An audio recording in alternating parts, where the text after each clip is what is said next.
The Kethavar interrogator stared at the compliance form for the 7th time, wondering why the galaxy's most efficient bureaucratic machine had suddenly developed a sense of humor. According to the datapad, the creature sitting across from him had been born on a planet that no longer existed, belonged to a species that had been properly sterilized 3 decades prior, and yet somehow still managed to bleed all over his freshly sanitized detention chair. "Let me understand this correctly," Vexthorin said, his 4 eyes rotating independently to cross-reference the prisoner with his files. "You claim to be from Sol 3. "I don't claim anything." The human's voice carried the kind of patience usually reserved for explaining fire safety to particularly slow children. "I am from Sol 3. You asked." I answered. Sol 3 was subjected to complete atmospheric ionization in cycle 2847. Vexthorin's mandibles clicked with bureaucratic satisfaction. "Population 0. Survivability index, -12. Congratulations on your paperwork." The thing was, she didn't look like someone who had just been caught in a lie. She looked like someone who had heard this conversation before and found it mildly tedious. Her skin bore the kind of scars that suggested intimate familiarity with things that exploded, burned, or bit back. A long white line ran from her left temple to her jaw. Burn marks decorated both forearms in patterns too deliberate to be accidental. Most disturbing of all, she sat with the relaxed posture of someone completely comfortable in restraints. "Perhaps," Vexthorin suggested with the tone of someone offering candy to a small child, "you are confused about your place of origin. Memory displacement is common among rescued populations." "Rescued?" She repeated the word like she was tasting something bitter. "Is that what you call it?" "The hegemony provides protection and purpose to all sentient species willing to accept the gift of compliance." "And the ones unwilling?" "Over 97% of viewers here are watching without subscribing. Don't be one of them. Hit that subscribe button right now and join the journey. Every click helps us grow stronger, and you'll never miss the next epic story." Vexthorin's secondary arms gestured at his datapad. "Are processed according to established protocols." "Right, sterilized. Relocated to sustainable population centers," he corrected smoothly, "after appropriate behavioral modification." The human made a sound that might have been laughter, if laughter could somehow carry the weight of watching entire civilizations turn to ash. "You know what I find interesting about your behavioral modification?" "Enlighten me." "It assumes behavior can be modified." This was the part of the interrogation where subjects typically broke down, where the reality of their situation crushed whatever delusions of resistance they had carried into the detention facility, where they begged, bargained, or simply curled into the corner of their cell until the compliance conditioning took hold. Instead, she leaned forward slightly, and Vexthorin found himself fighting the urge to lean back. "Tell me about your atmospheric ionization process," she said conversationally. "That information is classified." "Humor me, theoretical discussion. What happens when you superheat a planet's atmosphere?" Despite himself, Vexthorin felt his academic background stirring. "Complete molecular breakdown of all organic compounds. Surface temperatures exceeding 12,000 degrees. Atmospheric conversion to plasma state. No possibility of survival." "And afterward?" "The planet becomes suitable for hegemony colonization after appropriate cooling period." And how many colonies have you established on Sol 3? Vexthorin consulted his records. 0. The cooling process is ongoing. 30 years later. Larger planets require extended processing time. Or, the human suggested, your atmospheric ionization didn't work as advertised. Impossible. The process is mathematically precise. Mathematics assumes you know all the variables. She shifted in her chair, and the restraints creaked but held. What if one of your variables was wrong? Such as? Such as assuming that intelligent life forms will stand still while you murder them. The word hung in the air like a toxic cloud. Murder. Not processing, not relocation, not behavioral modification. Murder. Vexthorn's training had prepared him for many things, but casual accusations of genocide delivered with the tone of someone discussing weather patterns had not been among them. The hegemony does not murder, he said carefully. The hegemony sterilizes. Population management is a necessary function of galactic governance. And resistance is futile? Resistance is counterproductive. You know what's really counterproductive? The human's scarred hands drummed against the armrests of her chair. Basing your entire expansion model on the assumption that every species in the galaxy is as passive as your own. Vexthorn felt something cold crawling up his spine. Elaborate? Your people discovered faster than light travel? What, 600 years ago? And in all that time, every single species you encountered just rolled over and accepted compliance. Amazing coincidence. The benefits of hegemony membership are self-evident. Or your definition of encountered is suspiciously narrow. She was studying him now, those dark eyes cataloging every micro-expression, every involuntary mandible twitch. It was deeply unnerving to be analyzed by someone who should, by all rights, have been reduced to component atoms decades ago. You want to know what I think happened to Sol 3? She continued. I am certain you will tell me regardless of my preferences. I think your ionization grid worked exactly as designed. I think you turned our atmosphere into plasma and cooked the surface down to bedrock. I think you filed your paperwork and moved on to the next system, confident that another primitive species had been properly processed. Then how? Because you made the same mistake every empire makes when it gets too comfortable with its own power, which is, you forgot to check underground.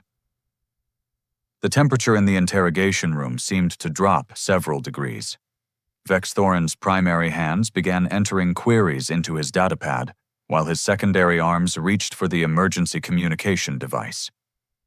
Elaborate. Humans dig, Vexthorn. When something threatens us, we don't just stand there and accept it.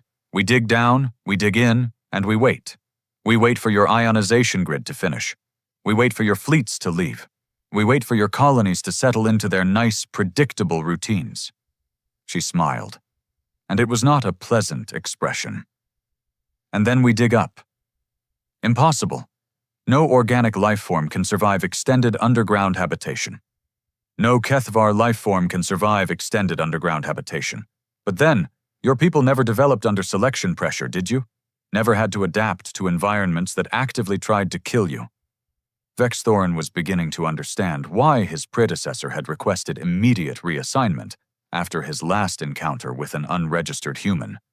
The files had indicated psychological breakdown, but now he suspected it might have been something closer to an educational experience. How many? He asked quietly. How many what? How many of you survived? On Sol 3? The human appeared to consider this. Hard to say. We stopped keeping accurate census data around the time your fleet showed up. Estimate. Enough. That is not an answer. It's the only answer that matters. She leaned back in her chair, somehow managing to look comfortable despite the neural restraints. The real question isn't how many of us survived Sol 3. Then what is the real question? The real question is how many other sterilized worlds you're going to find us on. And there it was. The thing that had been lurking at the edges of Vexthorn's consciousness since this interrogation began. The possibility that the hegemony's expansion records were not a testament to efficient conquest, but evidence of catastrophic oversight. You are suggesting, I'm not suggesting anything. I'm telling you that your empire has been building itself on foundations of sand, and now the tide is coming in. Vexthorin's emergency communication device chimed with an incoming priority message. He glanced at the display and felt his world shift slightly off its axis. Facility alert. Additional unregistered humanoids detected in detention blocks 7, 12, and 15. All claiming origin from sterilized systems, requesting immediate guidance. He looked up to find the human watching him with an expression of mild curiosity. Problem? She asked. It would appear, Vexthorin said slowly, that you are not alone. No. Her smile widened, revealing teeth that had clearly been broken and repaired more times than any civilized being should survive. I am not. Facility Warden Kexthul had overseen the processing of over 2 million sentient beings during her tenure, and not once had her detention center's identification systems experienced what could generously be called a complete nervous breakdown.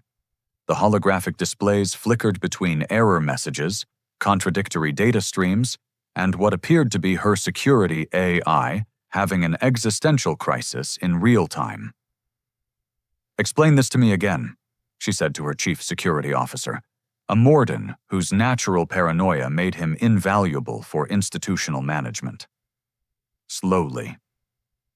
The humanoids began arriving 6 hours ago, Officer Grichtal reported, his 3-chambered brain clearly struggling to process information that violated several fundamental laws of bureaucratic reality.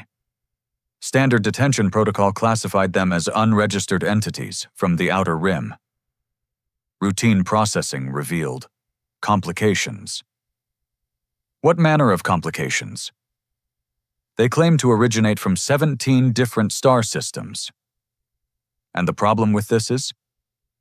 All 17 systems were subjected to complete planetary sterilization between cycles 2834 and 2851.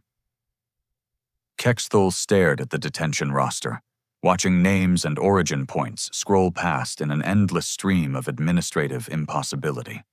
Each entry represented someone who should not exist, carrying identification from worlds that should be lifeless rocks orbiting distant stars. Perhaps our records are incorrect? I cross-referenced with Central Archives. The sterilization reports are comprehensive.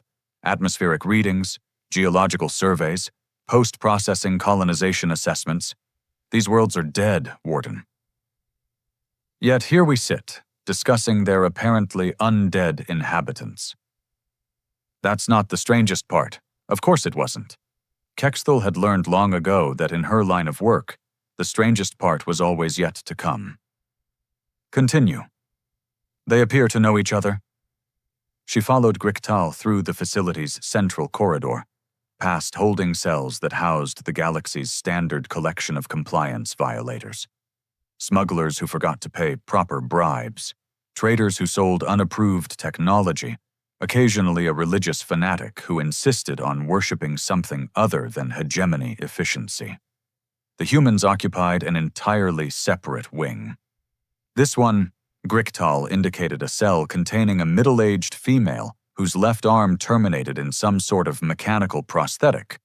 Claims, too, have been born on Kepler 442b. Which was processed when? Cycle 2841. Complete atmospheric conversion. Surface temperature maintained at 11,000 degrees for 6 standard months to ensure total organic elimination. The human looked up at their approach, and Kexthul noted with professional interest that she showed no signs of typical detention stress. No elevated breathing, no unconscious defensive posturing, no desperate attempts to curry favor with authority figures.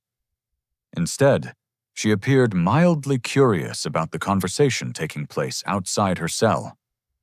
"Hello," the human said pleasantly. "You must be the warden. I've been hoping to speak with someone in charge." "I am Warden Kexthul. You claim to originate from a sterilized world." "I don't claim anything. Kepler 442b. born in what your calendar would call cycle 2823, 18 years before your fleet arrived. She gestured with her mechanical arm. Lost the original in the initial bombardment, but we managed to dig deep enough to avoid the atmospheric conversion. Impossible. No known species possesses the technology to survive extended subterranean existence under those conditions. No known species had the motivation. The human's expression grew thoughtful. But then, your survey teams probably didn't spend much time studying our mining technology before they started the sterilization process. Mining technology? Humans have been digging deep holes for a very long time, Warden. When properly motivated, we can dig impressively deep holes. Grichtal gestured toward the adjacent cell. This one claims origin from Wolf 1061C. Also sterilized, Kexthul recalled. Cycle 2847, the second human confirmed cheerfully. He was younger than the first, with scars that suggested familiarity with controlled explosions. Beautiful planet, Wolf 1061C, had these massive cave systems running through the northern continent. Natural geothermal venting, underground rivers, mushroom farms that could feed thousands. Mushroom farms? Amazing what you can grow in the dark when you put your mind to it. And you survived 11,000-degree surface temperatures, how exactly? Same way your people survive in the vacuum of space. Environmental suits, recycled atmosphere, careful resource management. He paused thoughtfully.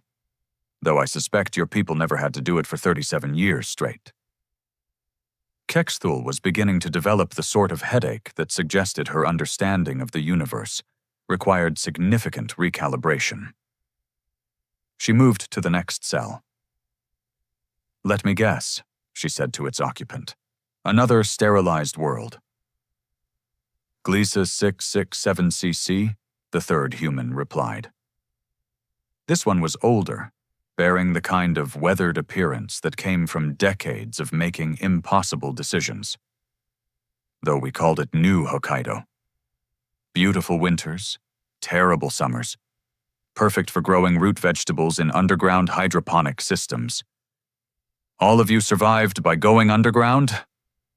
All of us survived by refusing to die quietly. The elder human's voice carried an edge that made Kexthul's security instincts twitch. Though I notice you're asking the wrong questions, Warden. Enlighten me. You keep asking how we survived sterilization. You should be asking why we left our nice, safe underground colonies to come knock on your front door. And there it was. The question that had been lurking at the edges of Kexthul's consciousness since this administrative nightmare began. Why emerge from successful hiding places to risk capture by the same empire that had tried to exterminate them? Why did you? Because, the elder human said, with the patient tone of someone explaining fire safety to particularly slow children, we got tired of watching you do to others what you tried to do to us. Elaborate. Your expansion pattern is depressingly predictable. Survey, evaluate, sterilize, colonize, repeat. We've been tracking your movements for 3 decades, watching you erase species after species after species. His smile was not pleasant. Someone needed to start fighting back. Fighting back? Why do you think so many of us are here at once? The human gestured toward the other cells. This isn't coincidence, Warden. This is coordination. Kexthul felt something cold settling in her stomach. Coordination implies communication across interstellar distances. Coordination implies a lot of things your empire assumed were impossible. The human leaned forward slightly. We've spent 30 years building networks, establishing supply lines, creating communication systems that don't rely on your hyperspace relay stations. We've been helping other primitive species learn how to dig deeper, hide better, survive longer. That would be... Kexthul struggled to find appropriate terminology. Genocide prevention, the human supplied helpfully, though I suspect your bureaucracy has other names for it. The facility's communication system chimed with another priority alert. Grichtal consulted his datapad and made a sound that Kexthul had never heard from a Morden throat before. "Warden," he said quietly, "we have a problem. Larger than sentient beings from sterilized worlds coordinating resistance activities across multiple star systems. Central Processing has detected similar detention anomalies at 47 other facilities across the sector." 47? All reporting the same phenomenon. Humans from dead worlds, all arriving within the same 6-hour window, all carrying evidence of technological capabilities that contradict our xenobiological assessments. Kexthul turned back to the elder human, who was watching this exchange with the sort of expression usually reserved for watching particularly amusing entertainment. "You planned this." "We planned a lot of things, Warden." He settled back in his cell with evident satisfaction. "The question is whether your empire is capable of recognizing a paradigm shift when it walks through your front door wearing scars instead of shackles." Admiral Zekatorian had commanded hegemony battle fleets for 43 cycles, during which time he had personally overseen the pacification of over 200 star systems. He understood warfare, logistics, and the careful mathematics of overwhelming force applied with bureaucratic precision. What he did not understand was how his reconnaissance drones had apparently developed a collective hallucination. "Run the scans again," he ordered from the command deck of the dreadnought Inexorable Compliance. "Sir, we have run them 17 times, his tactical officer replied, mandibles clicking nervously. The results remain consistent. "Then the sensors are malfunctioning. We deployed backup sensors from 3 different ships. Independent verification protocols confirm." "Confirm what, exactly?" Zekatorian's voice carried the sort of deadly calm that made junior officers update their personal insurance policies. "Confirmed massive energy signatures from sectors designated as cleared colonial zones, multiple industrial complexes, agricultural installations, and what appear to be cities." Zekatorian studied the holographic display floating above his command throne. The star charts showed 17 systems, each marked with the neat bureaucratic symbol indicating successful processing and clearance for hegemony colonization. Except none of them had been colonized, because the post-sterilization cooling periods were still ongoing. And yet the energy readings suggested civilizations. "Tactical assessment," he demanded. "Unknown, sir." The energy signatures don't match any known hegemony technology, but they're too sophisticated to represent primitive indigenous development. Indigenous development is impossible. These worlds were sterilized. Yes, sir. Completely sterilized. According to the records, yes, sir. Then explain to me why I am looking at cities. The tactical officer's silence spoke volumes about the limitations of military training when confronted with bureaucratic impossibilities. "Deploy investigation teams," Zekatorian ordered. "I want full reconnaissance reports from every flagged system." "Sir, the detention facility reports suggest—" "I am aware of what the detention facilities suggest. I want military intelligence, not administrative theories." The first reports arrived 3 hours later.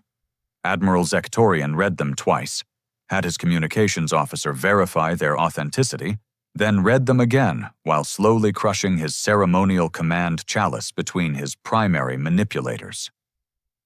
"Kepler 442B Reconnaissance Summary," he read aloud to his senior staff.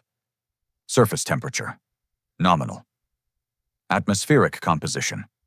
Breathable nitrogen-oxygen mixture with trace gases. Population estimate, approximately 400,000 sentient beings.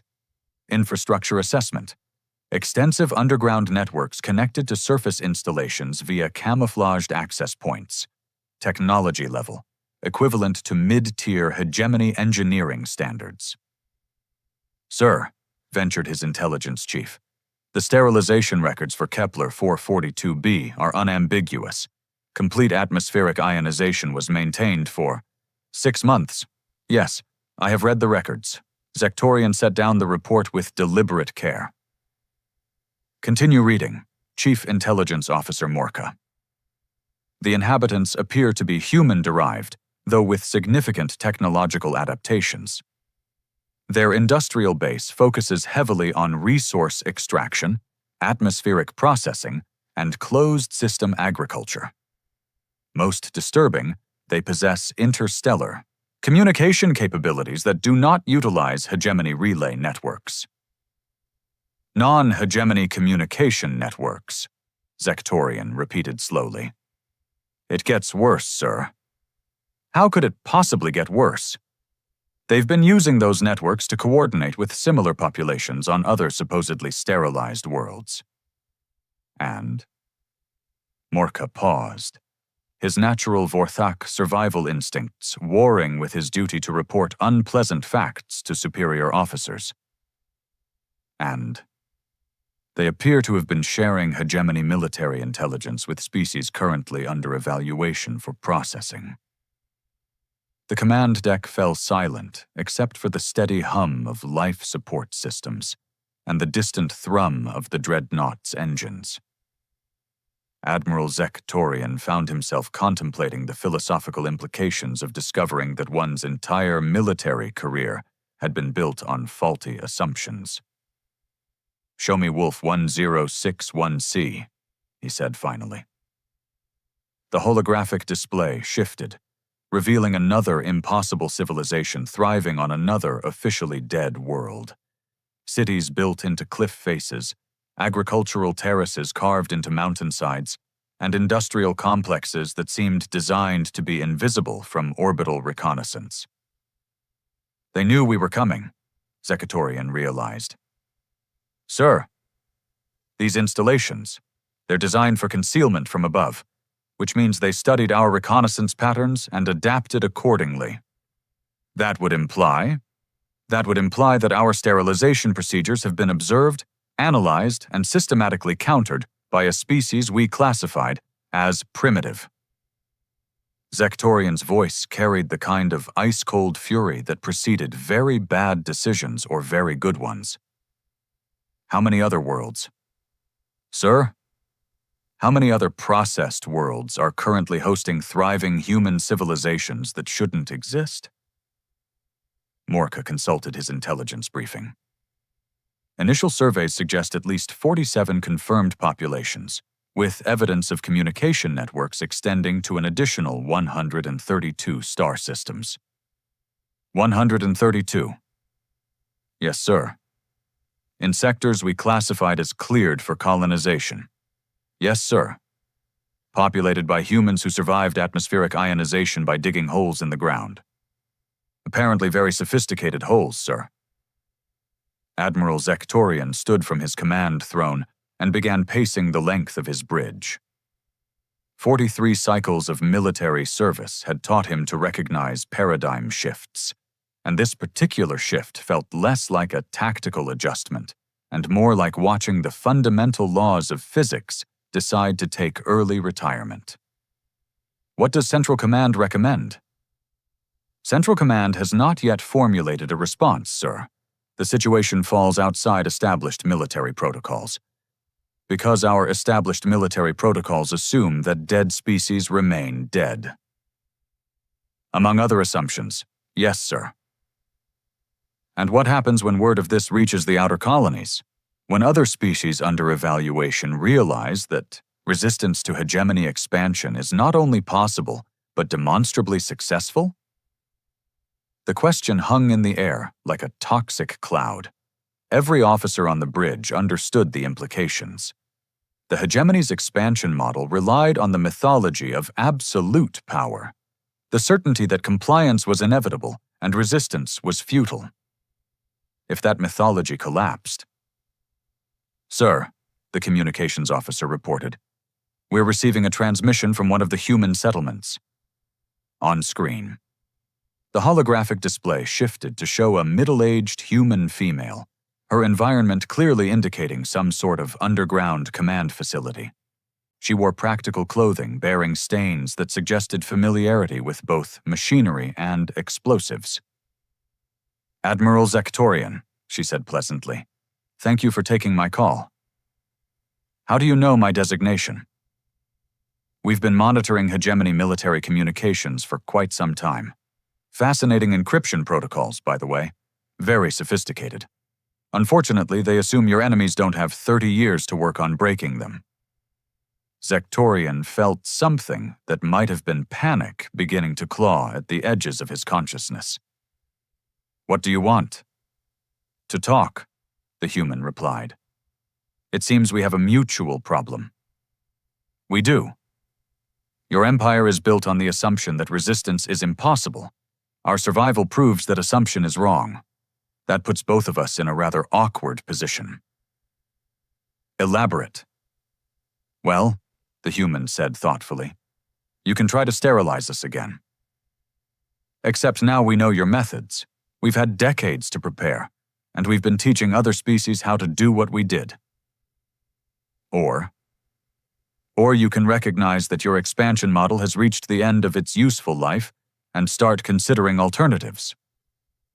Admiral Zektorian stared at the transmission, realizing that he was no longer dealing with a military problem that could be solved through the application of superior firepower.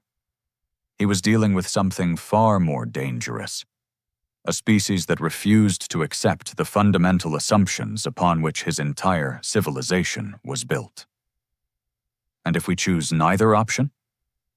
The human smiled, and it was not a reassuring expression.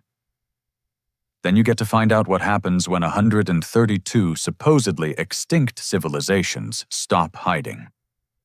The Council of Supremes had not convened an emergency session in over 2 centuries, mostly because the hegemony had evolved beyond the primitive concept of emergencies. Emergencies implied uncertainty, and uncertainty implied the possibility of outcomes beyond administrative control. The hegemony did not have outcomes beyond administrative control. Except, apparently, it did. Supreme Chancellor Thek Moran reviewed the accumulated reports while her 12 subordinate Supremes maintained the sort of silence typically reserved for funeral rites or the moments before particularly catastrophic military defeats. The data streams painted a picture so fundamentally incompatible with established reality that several of her advisors had requisitioned stress relief medication. Let me ensure I understand our situation correctly, she said, her voice carrying the crystalline authority that had held galactic civilization together for 600 years. We have discovered that our expansion protocols have been systematically compromised by a species we eliminated 3 decades ago. That is, one interpretation of the data, Supreme Chancellor, offered Supreme Administrator Velkorath, who had spent the last 4 hours trying to find alternative explanations that didn't require rebuilding the Empire's foundational assumptions from scratch. What other interpretation exists? Perhaps our sterilization records contain clerical errors. 47 separate clerical errors across 17 different star systems, all involving the same species. Highly improbable, admitted Velkorath. Or perhaps our atmospheric ionization technology has degraded significantly since its initial deployment. The technology has been independently verified, reported Supreme Engineer Kalthus. Atmospheric ionization remains completely effective against all known forms of organic life. Except, it would seem, human life. Except human life. Yes. Thekmoran gestured, and the chamber's central display activated, showing the transmission that had been forwarded from Admiral Zektorian's fleet. The human who appeared looked unremarkable in the way that truly dangerous things often did. Calm, competent, and utterly unimpressed by the august authority of the Council of Supremes. "My name is Commander Maya Restrepo," the human said, as if introducing herself at a particularly boring administrative meeting. "I represent the Coalition of Underground Settlements, and I believe we need to discuss some mutual misconceptions." "We do not negotiate with extinct species," Supreme Chancellor Thekmoran replied. "That's part of your problem right there. You keep using words like extinct when you mean inconvenient." The human, Commander Restrepo, settled back in her chair with evident amusement. "Though I suppose when your entire governmental structure depends on the myth of absolute power, acknowledging inconvenient truths becomes difficult." The hegemony wields absolute power. The hegemony wields overwhelming force, which isn't the same thing. Absolute power would be the ability to make reality conform to your administrative preferences. What you actually have is really big guns and a galaxy full of species too frightened to point out that your emperor isn't wearing any clothes. Supreme War Coordinator Zak Thul leaned forward, his battle-scarred carapace reflecting the chamber's ceremonial lighting. "You survived through hiding. This does not constitute resistance. Hiding was Phase 1. What we're doing now is Phase 2, which is teaching everyone else how to hide." The council chamber fell silent except for the soft hum of life support systems and what might have been Supreme Administrator Velkorath hyperventilating.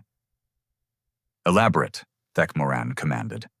"Your expansion model assumes that primitive species will stand still while you evaluate, process, and eliminate them. It's a reasonable assumption if you're dealing with civilizations that develop in isolation." Commander Restrepo's smile carried the sort of predatory satisfaction usually associated with apex predators. "But what happens when those civilizations start comparing notes? You have been sharing military intelligence. We've been sharing survival techniques. There's a difference.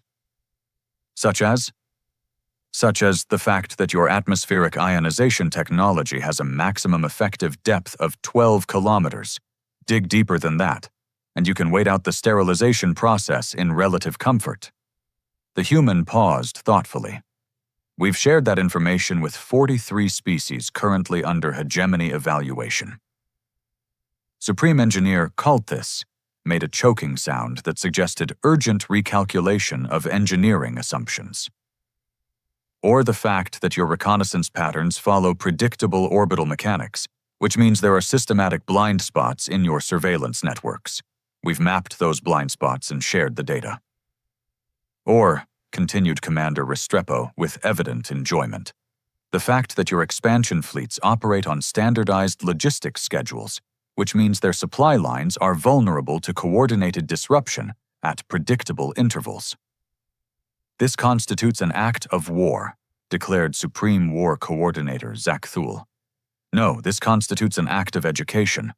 War is what happens when your next survey fleet discovers that their target civilization has mysteriously vanished into elaborate tunnel networks instead of standing politely still for atmospheric ionization. We will adapt our procedures." "You'll try. But here's the thing about adaptation. It requires acknowledging that your original procedures were flawed. And acknowledging flawed procedures requires admitting that your empire's fundamental assumptions about power and resistance might be wrong." Supreme Chancellor Thekmoran found herself confronting a philosophical paradox that her administrative training had not prepared her for. The hegemony's authority rested on the certainty of absolute control. But absolute control required the elimination of uncertainty. And uncertainty, apparently, included the possibility that entire civilizations might simply refuse to be eliminated. "What do you propose?" "That depends on what you're willing to accept," Commander Restrepo replied. "You can continue pretending that resistance is futile, while an increasing number of species demonstrate otherwise. You can escalate your sterilization procedures while we escalate our survival techniques.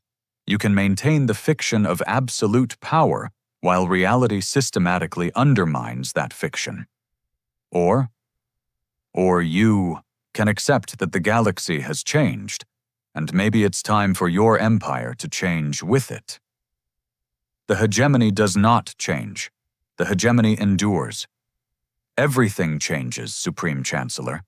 The only question is whether you change by choice or by necessity. Thekmoran studied the human commander, recognizing something that her political instincts found deeply disturbing. This was not the desperate bargaining of a cornered enemy. This was not the bluster of primitive species facing superior technology.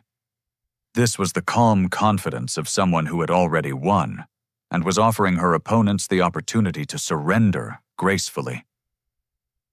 And if we refuse your proposals, then you get to find out whether your empire can survive the discovery that 43 different species have learned how to make themselves extinct on paper, while remaining very much alive in practice.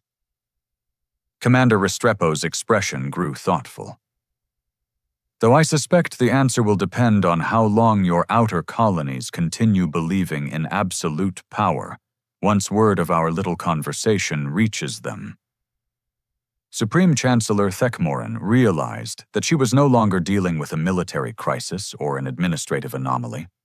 She was dealing with the systematic collapse of the mythology that held her empire together. The hegemony had built itself on the premise that resistance was impossible, compliance was inevitable, and extinct meant extinct. But premises, apparently, were only as reliable as the evidence supporting them. And the evidence had just announced that it had spent 30 years teaching the galaxy how to disappear. "You have given us much to consider," she said finally. "Take your time," Commander Restrepo replied cheerfully. "We've waited 30 years. We can wait a little longer." The transmission ended, leaving the Council of Supremes alone with the crushing realization that their absolute power had always been conditional. Their control had always been incomplete, and their empire had always been one inconvenient truth away from discovering that some chains existed only in the minds of those who chose to wear them. Supreme Chancellor Thekmoran looked around the council chamber, noting the way her subordinates avoided eye contact, and wondered if this was how empires always ended, not with conquest or revolution, but with the quiet recognition that their foundational assumptions had been wrong all along. Outside the chamber's massive viewports, stars continued their ancient dance across the void, indifferent to the political crises of beings who had briefly imagined themselves capable of imposing order on chaos.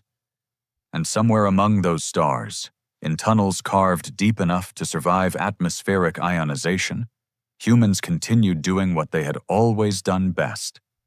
They refused to accept that impossible meant impossible.